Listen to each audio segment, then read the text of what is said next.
Celebrate life and have a good time. In the world where we trial and tested, they jar protected, gave them powers for breakfast. Not much hours and hours that I've invested, though I channel the powers that can't be messed with. Powers are your mom. It's myself, 100 Eyes, from the Powers for Breakfast show, the most edutaining podcast in the UK. You don't know my people. You should know that by now, people. You should know that. But today, yeah, we got a serious guest joining us today, you know. This has been long overdue, man. And I'm so honoured to have her in the studio. Let me give you a proper intro, yeah? We got the spoken word artist here, life coach for mental health, healing through meditation, radio host / journalist, yes? Yeah, boy. And spoken word artist and writer. Yeah. How you doing, Afrolicious? I'm doing good. I'm just thinking about all that me, yeah. You know, like that's all you. You just get into a lane and you just keep moving, and then you realise, boy, I've been doing this and that. Yeah. So thank you for that intro. You've been on my feed for a long time, to be fair. I've been seeing you for a long time. And I feel like vice versa. This connection was meant to happen. So we made it happen, man. I'm glad you're here. Powers. You don't know. But you know this is Powers for Breakfast show. Afrolicious, so we're gonna break you down a little bit, let the people get to know who you really are before we go into anything, before we skim over anything. Yeah. So, Genesis, where was you born? And where are you from? I was born in South London. So Whereabouts? Where queens dwell and eagles fly. I was born just down the road from Crystal Palace. Oh, right. Yeah. Is the hospital still there? The hospital where I was born? Yeah. No, it's now a pensioners' home, kind of like that one in Chelsea. So that is in a place called Beckenham. It used to be called Stone Park. Is it like a hospice, or is it a pensioner home? It's a hospice now. Yeah, it's a hospice or a pensioners' home now. But yeah, it used to be a maternity hospital in Beckenham. Yeah. Crystal Palace got a lot of history. Yeah. The palace itself got a lot of history. Yeah. That was like an energy portal, wasn't it? Yes, and they burned it down. But there's still things that go on up there, mate. But you would like what? Let me tell you. Like, for instance, this is just on an intuition, and I always meditate in the same spot since a little girl. So being born in that area, I always sit on the same spot in Crystal Palace. And then one of the groundskeepers a couple years back in lockdown said, Sim, you always sit on that ley line. Yeah. And I looked at him and I was like, line? yeah. Okay, yes. The ley lines run through Crystal Palace. It makes sense. Oh my powers. Yes. And that's where our weather emulates from. Most of the weather emulates from that point in Crystal Palace, because that ley line is there. So when we see all of those squiggles on the map, that's what they are, ley lines. So a lot of people believe there's spiritual things that are from ley lines. Yeah. And stuff what like do you that. believe from ley lines? What do you believe? I just feel it. You just feel it? I just feel an energy. I just feel positive or negative? Positive energy, a grounding energy. But then can energy be positive or negative? Is just energy is energy. You use it for what you use it for. You can transmute energy, mate. That's what I'm saying. So you could turn something good into something bad, negative into positive, positive into negative. Just think about plants. It depends on what soil they're in. So if you're fertilized in positive soil, you're gonna have bright, upstanding, strong plants that are not wilting. But if the soil is negative, the flowers will die. They'll wilt. They'll droop. So yeah, what soil are you fertilized in? That's how I see it. Very, very, very, very, very interesting. The ground, is it negative ions? Like when you're grounding, is it negative ions? No, when you're grounding, it's just the energy of the earth. So it can be negative and it can be positive, because everything has an opposite. So if it's going to be positive, it's going to have negative as well. So when I'm ground, us as people, if we're positive, the ground, we're negatives. No. As people, you can choose if you're positive or negative by the actions and the choices you make, by the environments you're in, and all of those kind of things.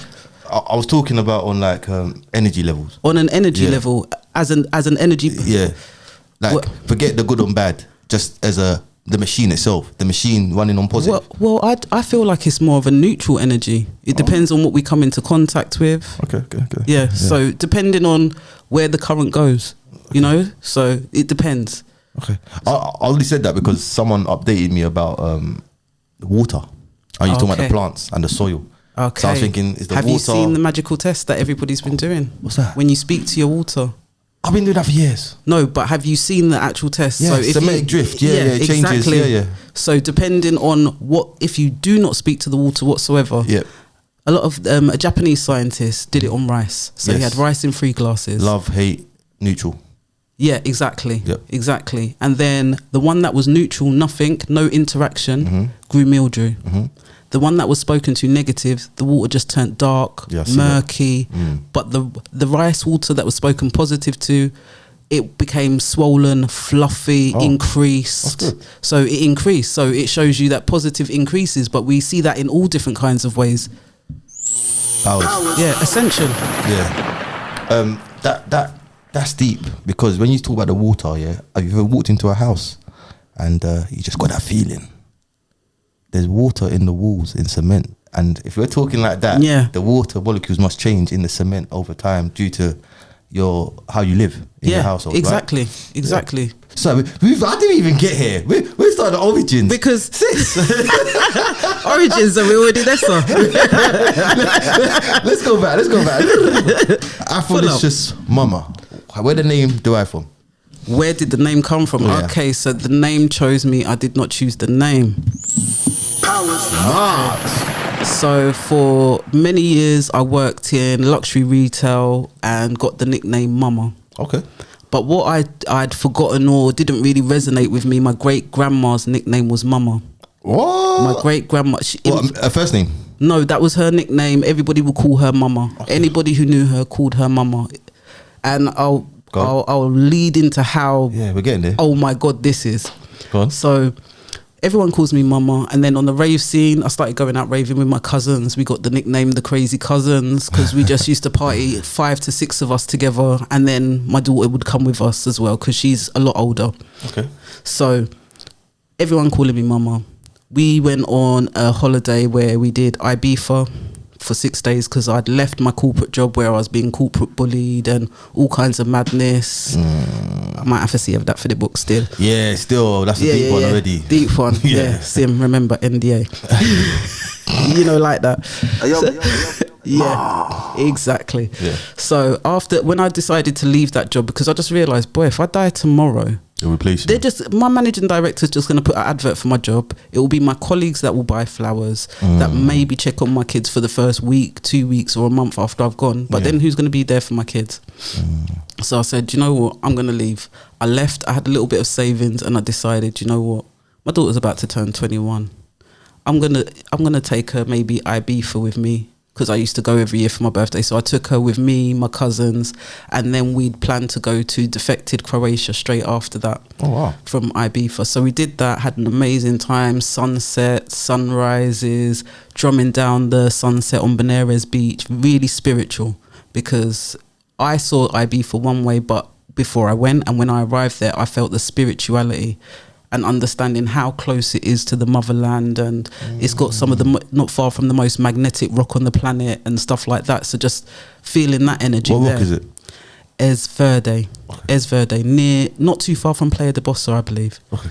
So went there, and then we went on this holiday, and it was after I'd been diagnosed with breast cancer but got all the all clear. So it was like the FU cancer holiday. Okay. So Powers. we go on definitely 100%. And I will say this, that's the best thing that ever happened to me, because up until that moment I was existing and I wasn't living, and I was happy with the company car, I was happy with the discount package and the status that the job gave me and everything, but I was just existing. I was not spending time with my children. I was leaving for work before they woke up, and I was coming back and I was falling asleep before I could even put my spoon of food in my mouth. Damn. You know, my cousin loves to put pictures of me on the gram with me sleeping with my wig off in my hand and all kinds of things like, them slipping ones. But it just shows you how burnt out and exhausted I was despite having the stuff, you know. It's crazy, because at the end of the day, the only person that's going to remember that is your children. Exactly. No one else. Not your boss. Yeah, the boss ain't going to worry about the overtime you did. They don't. Exactly. They're gonna What do you mean? Sometimes they don't even want to pay it. Worry about the overtime. Exactly. So So then we got to defected Croatia, and that, imagine, White House brand, defected. I fell in love with the truest form of myself as a black woman. Oh. Mad. Like, I so didn't you embraced your blackness. Or was you always embracing your blackness? I've always embraced my blackness, but it was in that environment that I did not feel the need to be where I just come from, the red lipstick, weave and nail girl, you know? Like that? Was you like, how long ago was this then? This was Knightsbridge life, 2018.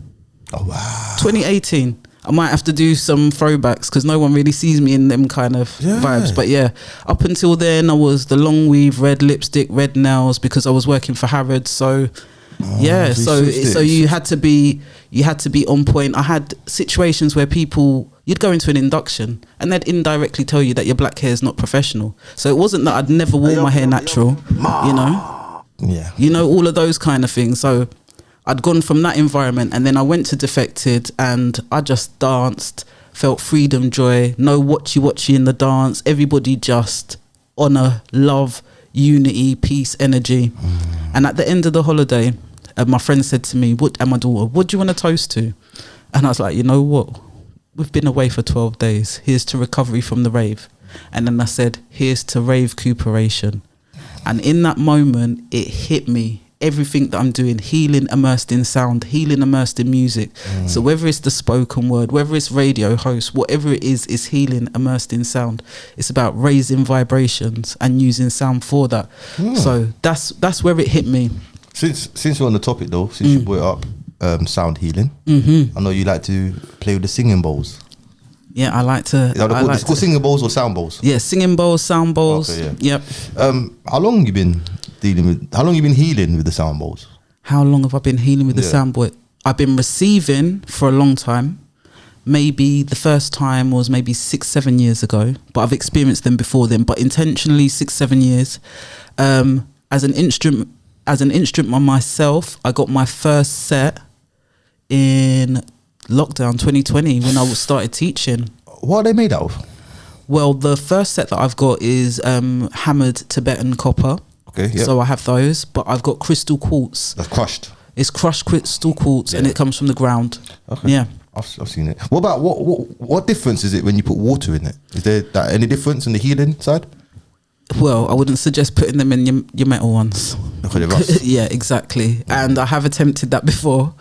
So yeah, they get a lot of essential oils now, those ones. But the impact is you can see the frequencies vibrating through the water. Yeah, I see that. So you can see the patterns. Yeah. So I used to put them on the side of the bath with water in, and you can see the geometric patterns through the water. So you can see the vibration. That's it. You can see the change of the notes. And I've been watching different things now that is making me understand the theory of music by seeing the patterns as you hear the sound. Because now you can see the movement of the sound and where it goes on the frequency. So just by doing my singing bowls, it's given me an understanding of music theory because of the visuals.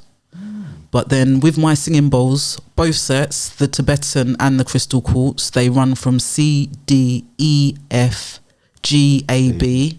So they go through the scale. The scale, yeah. Yeah. My crystal quartz ones are 5 on a 528 frequency, I believe. What's that? Healing, of course. Okay, yeah. DNA. Healing your DNA. That's what I meant. That's what I meant. Full DNA. So different kinds of healings on different frequencies. DNA reconstruction. Is that what it is? Yeah. Okay, yeah. Because it's different. Rebuild. So it's to repair. It's to repair your DNA. And in essence, all of sound and vibrational healing is for that, because we all have a human electromagnetic field. So if we're talking scientifically, we could say human electromagnetic field. If we're spiritually speaking about it, we'll say aura or your spirit. But if we're speaking about it on the streets, we'll just say vibe. So it all means the same thing, but we just translate it different. But no one denies it exists. I'm going to give you some knowledge on that. You know, if you try to burst a bubble with sound, have you seen that? Scientists have been trying to burst bubbles with sound. Do you know what happens? In the split moment under a microscope, it emits a bright white light, which is hotter than anything else. But it's only for like 0.0001 of a second. And that's something we don't know. That's the essence of creation. See that though? You see that? Because come on. Because when you look under a microscope at a human at its very earliest stage as a sperm, it's light. It's light. So when we see it, the essence of creation is light. Mad. Yeah. Sound bowls originated from Mesopotamia. Okay, so Derivdan people where my knowledge comes from is that I know that they migrated from Sudan to South India with the exactly with the teachings, and so 10,000 years before we ever see anything depicted in India or China, Tibet, anywhere like that, it existed in Africa. Come on. And the more we see in science, on nearly every single continent, the oldest remains go back to sub-Saharan Africa. Come on. African DNA. Come on. So we're getting more and more deeper understanding. But for me, I was quite blessed. I had the most amazing primary school teacher. If you saw him, you wouldn't think, but older, white man, bit of a belly, quite strict, because back in my day, he could beat us. And I think I was his last student that he slapped because it was wrongful. Because he accused the wrong person. But shout out to Mr. Nisbet, because I was being bullied in primary school because I grew up, like I said, near Crystal Palace, Beckenham, so very, very English area. Those times. I was the only black girl in my school for a good couple years. So I was outside the head teacher's office every day with my shoes off. So if anyone grew up back in the day, if you're outside the head teacher's office with your shoes off, that means you've been kicking. So one day Mr. Nisbet, he just had enough, and he just looked at me. He's like, why are you always out here? Why are you always kicking? What's wrong with you? And I said, well, if they're going to be racist to me every day and they're going to bully me every day, I'm going to kick them every day. And I could just see that I didn't know what I was witnessing, but he got so emotional in that moment, realizing that was my reality every single day. So what the school, in that moment, he had a realization, understanding that I don't get to have playtime. And he's like, I'm sick of seeing you here. And then he realized, I'm sick of being here, but I don't have a choice. But he was ignorant when he came to you, but he learned right in that moment. Yeah, exactly. He learned in that moment, and then between him and the head teacher, they changed the boundaries of the school to make it more diverse. They enforced some policies. Yeah, they enforced some policies, anti-bullying. We had some big assemblies, things like that. And I don't think at the time I really realised. It was only as I got older, looking back and reflecting and going on my own journey with Prince's Trust, facilitating and teaching and stuff, that I really saw what they were doing for me in those moments. Because when you're that age, you're just going to school, okay, assembly, okay, this, and things like that. There are a few good white teachers, I must say, though, and there's a lot of bad ones as well. Yeah, exactly. I know what you mean, though. When that one teacher inspires you or touches you, you gotta give him a shout out. What he did for me wasn't all of that. It's the one lyric that he said. What did he say? He turned around and he said, "Do you understand that?" Because he caught someone in the act. He goes, "Do you understand you're white because you're melanin deficient?" And that, tell him. And shout out to Mr. Nisbet for that lyric, because that gave me understanding when my mum used to say, or your parents or your aunties, they hate us because they ain't us, and all of that. And I understood that it was deeper than me and them, and it made me understand that they were conditioned and stuff like that. So shout out to Mr. Nisbet for that lyric. Shit, we're just going down paths. Yeah, we're on tangents because I didn't even finish about the Genesis. Well, look, so boom, you are a DJ also, right? I say radio host. Not a DJ. Okay. You're a DJ, radio host, selector. I love that. You are currently on EXT Radio and Aja Music, because before anybody even heard me say a word or spin a tune, Aja was on me, because they'd heard that I'd done a few things in music, and they just really believed in me before I even knew that I was going to do this thing. And that was where I had my first ever podcast, and the first time I did a podcast was with Daryl Blake. Yo, shout out Daryl Blake, you know. Yeah. Listen, I don't want to say too much here, but he's a certified Jenner still. We're going to say too much. You're going to see him though very soon on the podcast. But sis, so you're on Extra Radio UK, right? EXT, yep. Sorry, why did I say extra then? Because EXT Radio, if you put them together, it looks like extra. But it's not, it's EXT. What does EXT stand for? Extra. You know what? It's good you said that. Yeah, you clarified that. I was gonna say Love the Beat, but I know you've passed that now, haven't you? Love the Beat, yeah. You're not there no more. I really pushed to be at Love the Beat and wanted to stay there because it's in my hometown. But just because something exists in your hometown, it doesn't mean it's hometown. You know, like that. How long you been a radio host? Now you're asking. Aja's 5 years old, so probably 4 or 5 years. Yeah. 4 or 5 years? Yeah. Oh. I've done quite a few different radio stations, but the one consistent has always been Aja. I've been Aja since day one. We're going to go into Aja in a minute. Yeah, man. So what other stations you been on? I have been on, like you said, Love the Beat. Love the Beat. Choice FM UK. I remember.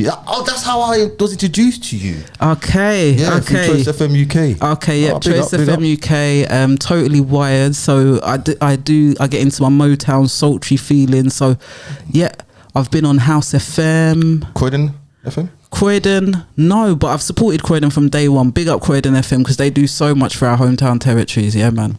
Okay, so talk to me about Aja music then. Aja. What's the ethos for Aja music? Aja, Yeah. independent. Independent, yeah. Independent. We can talk our thing. So it's been the space where I've always done like when I want to speak about conscious social justice. Aja was where I actually did the Kings of London Underground live stream, which was for International Social Justice Day, highlighting When? George Floyd's murder trial. So this was February 21. Okay. So I think it was February 21. Yeah, February 21. And Is that Deptford? yeah, in Deptford. Oh, yeah. So Deptford, right by the Bird's Nest pub, Yeah, which yeah. you know it's called the Central. Bird's Nest because it's the lookout, because we are the children of the pirates and the Soundman. So that is the history of Aja. Yeah, Yes. yeah. Come on, Radio Caroline. You know, pirate radio started on a ship called Radio Caroline out to sea because the laws of the land Yeah. and the laws of the sea are different. Maritime, yeah. So you can play your music on a pirate signal Yeah. if you're at sea. Yeah. So that's where it stems from. So that's why Aja will be independent, and we're just such a mixed bag. You can go there and hear anything. Are you the founder? Are you one of the founders? No. Okay. I've been there from day one. Okay. I've been there from day one. I do a lot. Aja do a lot to support me and what I'm doing and everything, and it's just a big family vibe. Okay. Yeah. So So I didn't put that out there for you. Your singing bowls, you do classes, right? yep, I do classes. What day? Okay, so as of from tomorrow, Yes. I do daily on my channel AM Wellbeing. That's your other channel, AM Wellbeing. AM Wellbeing, if you want What is that? Can you say? AM Wellbeing. So AM Wellbeing is my wellbeing company where it is healing immersed in music, Big up. and it is meditation for the mind, nutrition for the body, and sounds for the soul. Yeah. So that started based off my own well-being journey and all of the things that I was impacted by on my healing journey when I found the lumps, and just to help balance mental health and grief, because in lockdown just before my 40th birthday my grandma passed away. And I think that was probably the Rest in biggest powers. yeah, rest in powers, because I'm telling you, if I've met anyone who's got powers, it's my granny. Trust me. One for Granny. Let's go. Yeah, man. She's amazing. She's left, I think we're up to 52 now of her descendants. Yeah. Wow. Come from Jamaica, 52 descendants. When she passed, she had shares in every company known to man. Wow. Land here and there, houses. She's on point. She's very instrumental in Lewisham for creating the partner system there. So a lot of people will say to me, oh, it's because of your grandma got a house, and on a Friday I'd have to go straight over there after school. Wow. Which I didn't mind, because I'd get there to my hard food and my ackee and saltfish, and I'd do the partner on the door for my grandma. So she taught me things like that, and how they weren't able to access the banking system in the UK when they came here, even though they were invited to rebuild after the war. They couldn't access any of the services for them to sustain and build. So she would do the partner system, and a lot of people bought houses, cars, set up their businesses using this banking system. So she's from Windrush generation, right? Yep, definitely. What's that guy that went there and invited everyone over? What's his name again? You mean the one who tried to send everyone back? Enoch Powell. Enoch Powell. He Rivers of Blood. He That's the deceived reason. the world, bruv. Yep. So I did a spoken word piece about Enoch Powell because my mum's parents. So when I speak of my grandma, who I'm speaking of, that's my dad's mum. Okay. And my mum's parents left in 1982, which was straight after the Rivers of Blood speech, which was basically a speech that changed the tide in this country again. And it was giving people, it basically incited people into hatred and saying basically, thank you for coming and rebuilding the country and sorting out our hospitals and making sure the bus service is running, but now you can F off and go back to where you came from, kind of vibe. So that's what that speech was about. But for me, that severed the maternal link in my family. But slightly more for us though as well. Sometimes, yeah, like, we gotta take 100%. some L's, man. Like we can't just say they tricked us. Like, brother, you was willing to get tricked and you didn't love your land. My grandparents was like, no, we're going. But my mum was born here, had children with somebody else who was born here. So I she get was that. like, I get that. do I go back? Go back where? exactly. Because she didn't know where.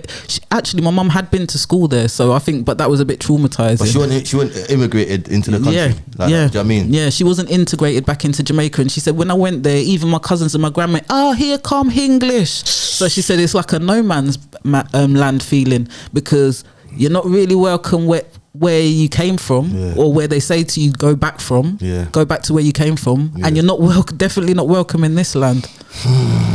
So it's kind of Are you Pan-Africanist? Yeah, man. You are? Yeah, man. What's the ethos for Pan-Africanist? It's about a unified Africa.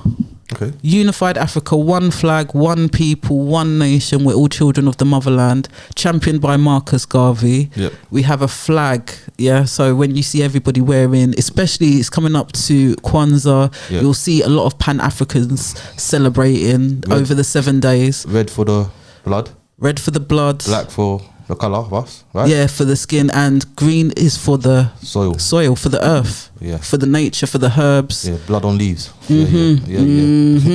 Nanny, see what I'm saying? nanny maroon. Well, listen, because we're just dotting. It's crazy, but boom, back to DJing. Okay. Do you have a musical background? My daddy is a Rolling Stone, you know. Talk to me. Okay, so I say that my dad's the musician, but my mum is the selector. Oh wow! You know, like my mum is a lyricist, so my mum would tell. I would say to my mum when I was younger, "Mum, can we go park?" She'll instantly, "You better park your backside in your room and clean it." You know, like she got lyrics for days. Yeah, rapid fire. Yeah, would get woken. I do it to my kids. I will put on Lexus Cook, and that's like me cooking the breakfast. Then the next tune that comes on is Clean Up, to let everybody know it's time to clean the yard. And so, you know, I grew up in a family where we used music to share the messages, so it would always be through the music. My dad's was in a sound system called Prophecy. Shout out to all of the Prophecy family, because Prophecy is our name and music is our game. What music do they make? Reggae, Lovers Rock, ska, reggae, all of that.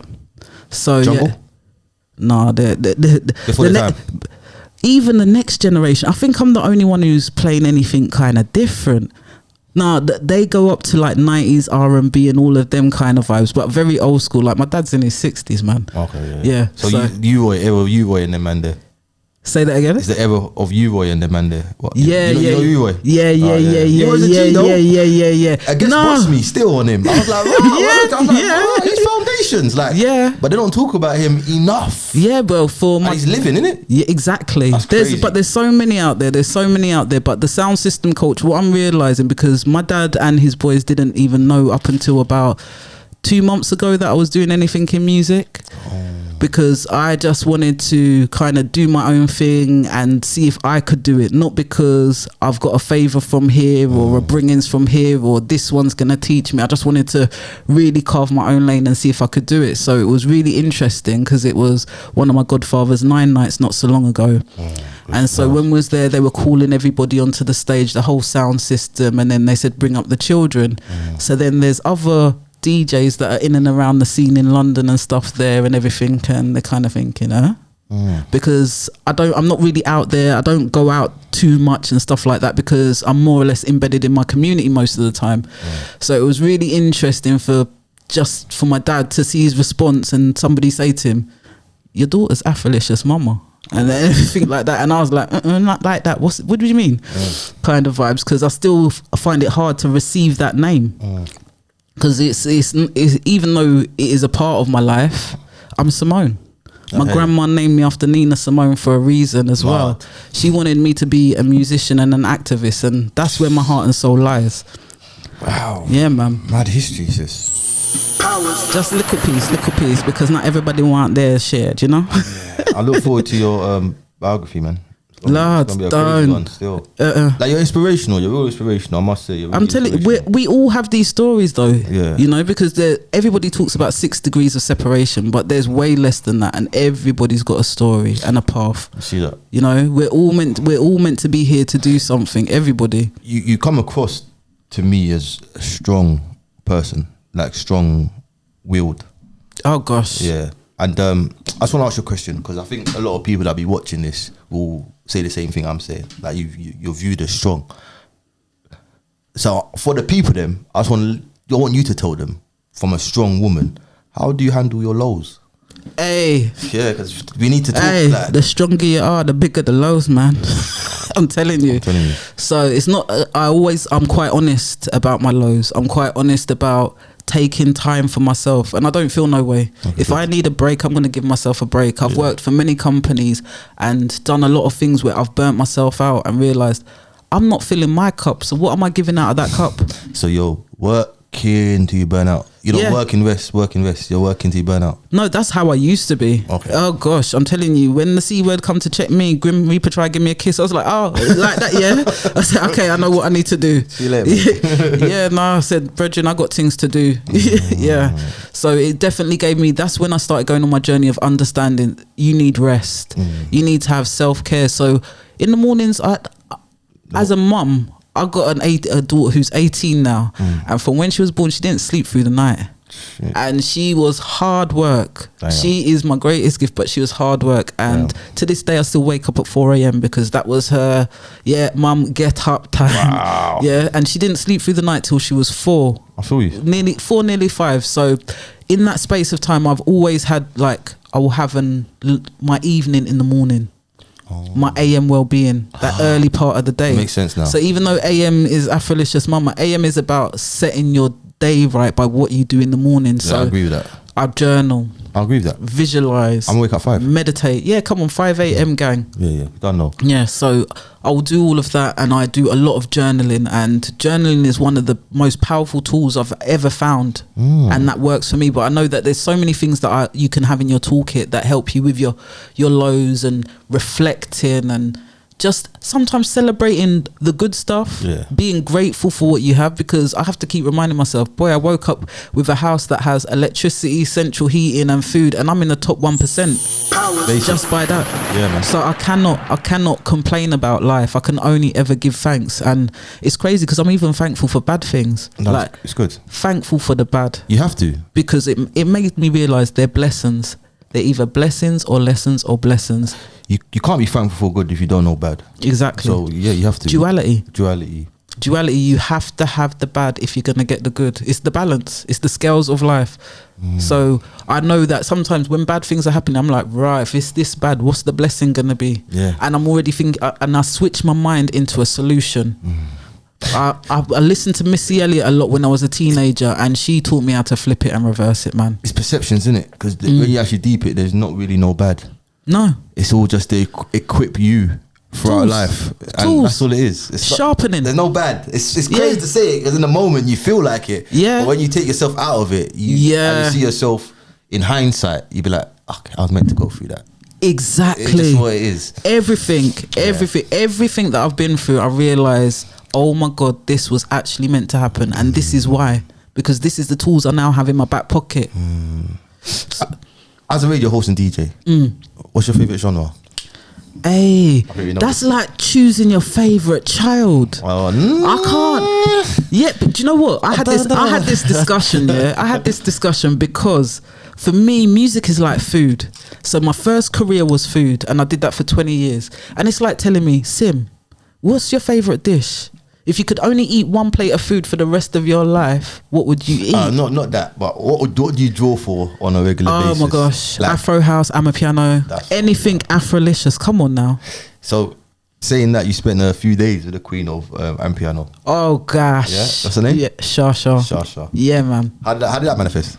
That manifested, my gosh, because I've been doing radio for quite a while, and from the very first show, nearly every single show I play Shasha. So this is till now. Shasha, you're blessed, you know.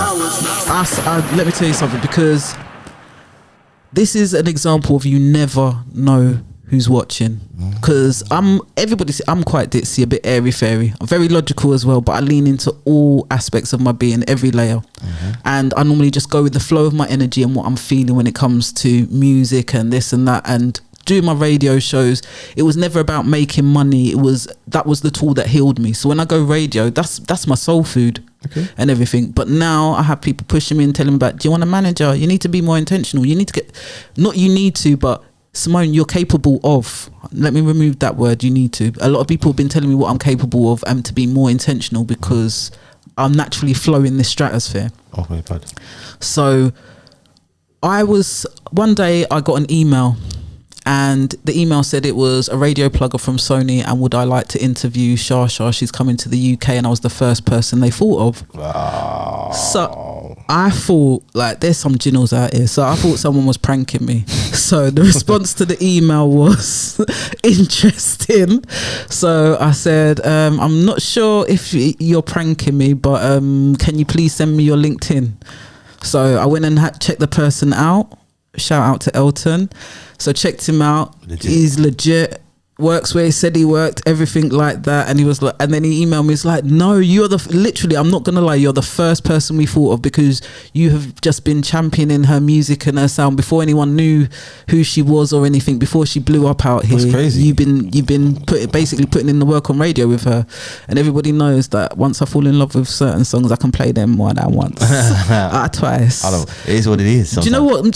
Some music is old friends. They come to visit, and if music is medicine, sometimes you got a regular prescription in it. And some music is timeless. Exactly. So you just gotta go with it. Exactly. You know I go with my flow because a lot of people will say you should do it this way or that way. I just go with my flow. No. Okay, cool.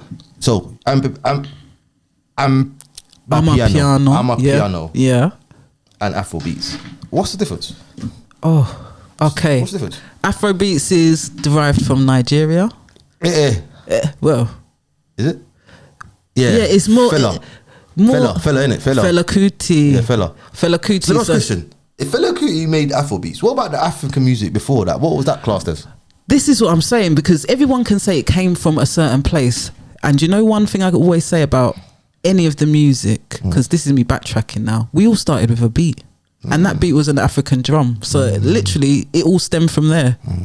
So there's different genres. Like if you go into Amapiano, I swear there's so many sub-genres now. So everything kind of always evolves into something different. So it's just an evolution of sound. So where did Amapiano evolve from? Oh God. From Afrobeats? No. South African music, Kwaito, Nom, like, yeah. Okay, it makes sense. Yeah. Africa is a massive continent. Yeah. Yeah, what's playing in the south is not going to be the same type of vibe as in the east. Well, when you understand the size of Africa, the real size of Africa, not the maps that we see. You can put the world in there. Yeah, exactly. You can fit the whole world into the African landmass. So when you understand how big it is, that's how big the variation is going to be. I'm going to make you the most famous person in Afrobeats right now. Oh, allow me. I'm going to tell you. Tell me your 3 top Afrobeat artists. 3 top Afrobeat artists. I'm going old school now. I love P Square. Oh, Chop My Money. Yeah, Chop My Money. Yeah. Old school. Yeah, P Square. Barnaba. Like Barnaba. Okay, yeah. He's from Tanzania. Love Barnaba. Okay, I heard of him. And I can't. If I say any of the others, boy, I can't choose no favorites. Top 3 cannot. Okay, who was I listening to today? No Burna Boy. Yeah, Burna Boy. Is Burna Boy your top 3 then? Burna Boy. Those 3 are top 3. Yeah. Oh, your top 3 Amapiano artists. Top 3 Amapiano right now. Oh gosh, it changes as daily as I listen to music. Okay, top 3 right now. Mr. Mercedes. Okay. Wow, Mr. Mercedes. Impilo. I am absolutely loving Try This, of course. Okay. My selector, my producer. Go and try this. Big up. Yeah. They're your top 6, yeah? Yeah, top 6. Go on. Hey. Go on, top 6. When it goes out there, they're gonna love you, aren't they? No, I had to shout out Try This on that one because we got something incoming and I can't wait for that. You mentioned Windrush earlier with your nan. Yeah, with my grandparents, yeah. So I said nan, like English boy, innit? But and then we could never call her that granny, grandma. You never call her nan? No, who? My grandma. You know what? That's the first time I heard that. No, from a Caribbean person. They normally call their grandma's nans. No, where? Who? I've heard it many times from Caribbeans. Listen, may look like nanny go up to you. That's what you would hear. Listen, when my grandma came over, I obviously hanged around with a lot of Caribbean boys, and I was like, "How you doing, nan? Nan? Do I look like bread to you? I was like, No, I don't know, because this is what I mean. In Jamaican culture, there's variations, because my grandparents grew up telling me every day, Simone, you are a Jamaican, you are not a yardie. There is a difference, like that. Oh, see, that's what it is. There's levels to this. There's everywhere. There's levels. So how one of my cousins grew up is probably very different to how I grew up, because of how that side of the family is. So there's even variations in families. Did the Jamaicans, did they shun the yardies a bit? Like, yes. Yeah. Yeah. Why? Because when you look at the culture, a yardie is like the dancehall kind of side. Yeah. Go girls, Yeah. then all of that kind of energy. And then when someone says they're Jamaican, they're of the church, upstanding. Like, I'm the granddaughter of a pastor. Like, I had different levels in life, and I had my first child very young, so that was interesting. That makes sense. So Windrush, I was saying Windrush. Your nan came over from I said it again, idiot boy. Your grandma came over from the Windrush, Empire Windrush boat, right? Was she Jamaica? No, she came. I'm finding out more as I go along. So my grandma actually stopped off in Naples in Italy on her way, so she shouldn't have been in England. You was meant to be naturalised wherever you landed, and so she should have been naturalised and landed in Italy. So how did she get to England? Because that's where she wanted to go. So she said, "No, I'm staying on this boat." I don't know how she did it. I don't know how she did it. I don't know how long she was in Naples. So this is something that I found out recently conversating with my dad. So these are the kind of little missions I'm on. And I think, I have to go and check my cousin Adrian, because he's a genealogist, and that's how you find out all of those kind of things about where you come from and what year? The family history. What year did they come? My grandma on my dad's side, I believe she came 43, 47? No, she came 50. I'm just figuring it out, because she was pregnant when she came. So my grandma, she's a strong woman. She came, she left her husband back in Jamaica. She came with 2 children and pregnant to the UK for a new life. So that's even making me think, mad, because she was pregnant, stopped off in Naples, was not meant to leave Italy, but still found her way with her 2 children and pregnant to the UK. You obviously got your grandma's genes. She's got some big shoes to fill, and I don't think I'll ever be able to do what she did in life, but I'll always aim to try to be as good of a person as she is or was, I hear that, because she was hardline. Don't get it twisted, you couldn't play with her. But you got lots of life left. Yeah, man. So you you know what I'm saying? There's a lot of time. No, I'm hit them heights. Yeah, definitely. But like my grandma's levels, I bet levels. I bet. You're talking about the pardon. Definitely. Levels. Okay, I got a question. Does your grandma ever moan about England a bit to you? Like, was it worth it? Was it worth coming over to her? Because she's gone now, but we had a lot of conversations, and I think she wouldn't have had it any other way, to be fair, because do you know what it happened? Towards the end, when she wanted to go back to Jamaica and she was looking into her things and she had property out there was a lot of stealing going on and all kinds of foolishness in and around what she had in Jamaica. And when she went back to Jamaica, it wasn't the Jamaica she remembered. How long ago did she leave when she went back? 5 years, 10 years? I think she went back after maybe longer than that, maybe things 15 or 20 years or so. Things will change. But for her, it wasn't somewhere where she ended up wanting to go back to, but that's because she had so many children and grandchildren here. Okay. It's like if she goes back to Jamaica, she leaves her family, her descendants. So she might go back and see her extended, but she wouldn't have that connection because she's got 6 children here. And if 6 children, over 40 odd grandchildren and great grandchildren. So she didn't want to leave her legacy.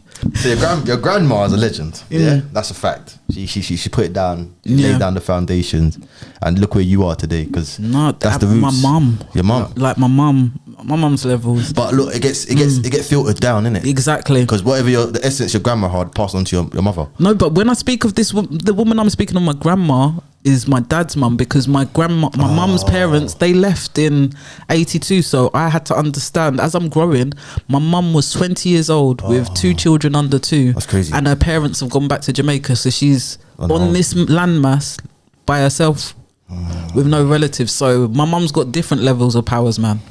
Okay, cool. You had a bad childhood in school, right? Because of racism.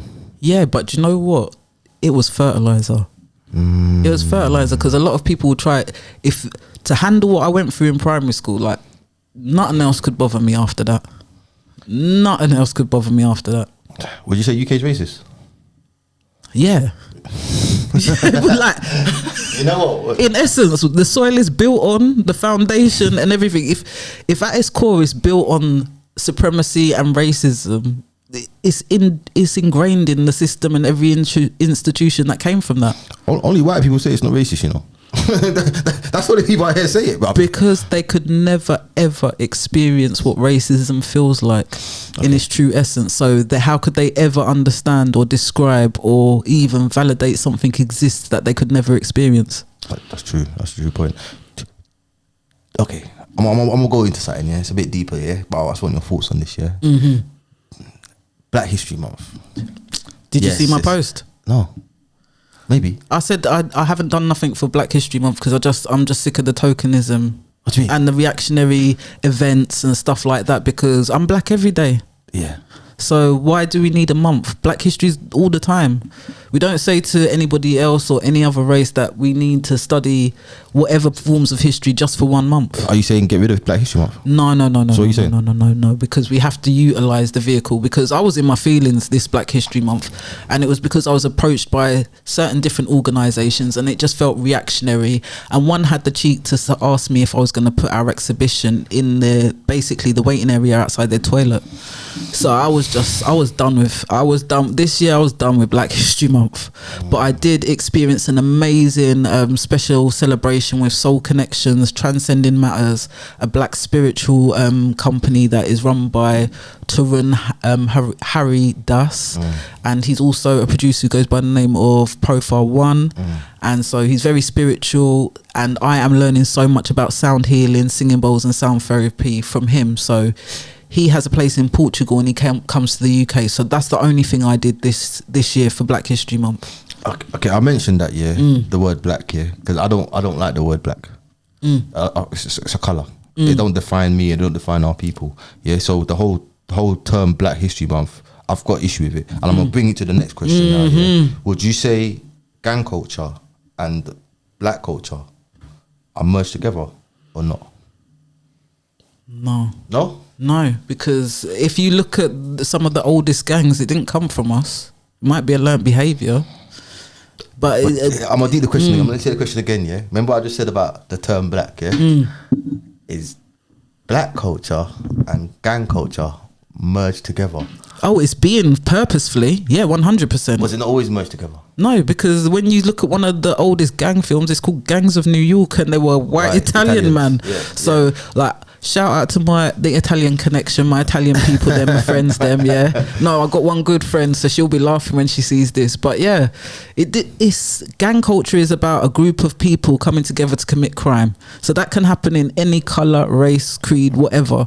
So, but I feel like there's definitely anyone who looks at music and who listens to music. Certain music is always pushed to me. I don't play it, and I've had a lot of issues and fallouts over what kind of music, like not playing certain music, because I don't want to push certain messages. I came from grime, came from grime.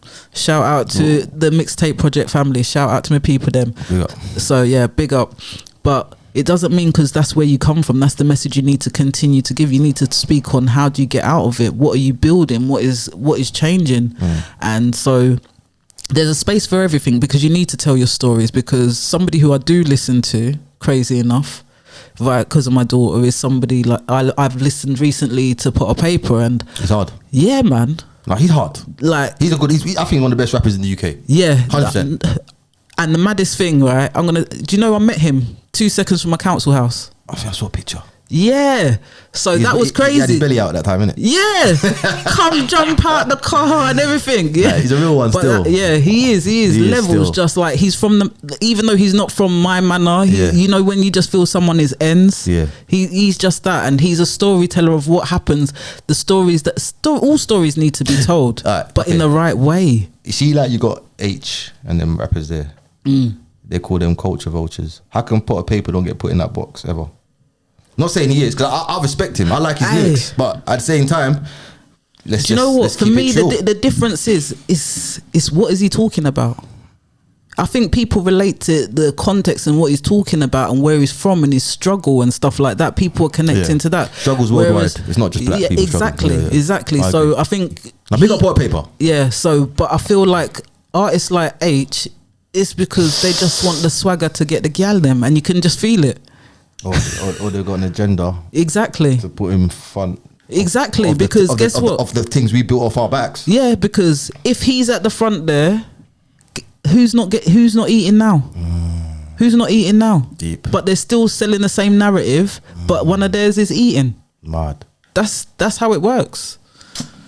Sis, I would love to chat more, but for time purposes today. I'm gonna stick it to you right here, right now. So when you're coming to see me on radio, so we can do it again. When? Tell me then. Tell me a date. Okay, I know you're taking some time off soon. So soon as you're back. January. Okay. Let's do this. Yeah, okay then. Yeah, I'm definitely definitely down. We'll sort that out in the WhatsApp. Yeah, big up. Do you want to tell the people where they can find you, sis? Okay, guys, you can find me anywhere you get your social fix. It's Afrolicious Check out my link tree / Afrolicious and please, I got some music incoming. Oh, what, like spoken word? Spoken word. It's time. When? It's time. It's a surprise thing, this one, because you know what, before I used to set myself deadlines and put it out, I'm gonna do this on this date and this date. The universe will decide when it lands, it will land. But please follow, support, share, like. Yeah, man. No, big up, sis. I look forward to your project coming out, man. What's it got name? Oh gosh, you not say nothing. Nah, man. Nah. she ain't nothing. Flips done told me I talk too much. Oh, cloak and dagger. This one's cloak and dagger still. But sis, I look forward to it, and I wish you well on your journey. Thank you. We got to catch up again for Powers Talk again one of these days. But hit your radio station first, right? Yeah, definitely. Big up, man. Everyone, thank you very much. Afrolicious Mumma. Big up. Powers.